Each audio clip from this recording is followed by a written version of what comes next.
সাংবাদিক হিসাবে আপনাদের মর্যাদা, আপনাদের আর্থিক নিরাপত্তা এটা নিশ্চিত করার প্রশ্ন।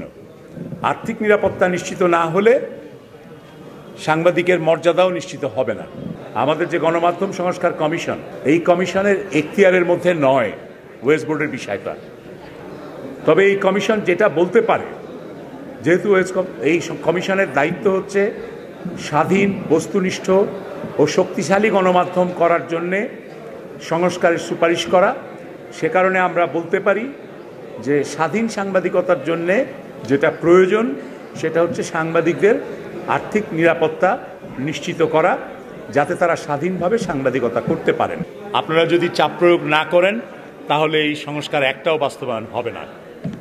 সংস্কার আমরা সুপারিশ করেই আমাদের দায়িত্ব শেষ, কিন্তু তারপরে সেই সংস্কার বাস্তবায়নের জন্যে দায়িত্বটা হচ্ছে সরকারের।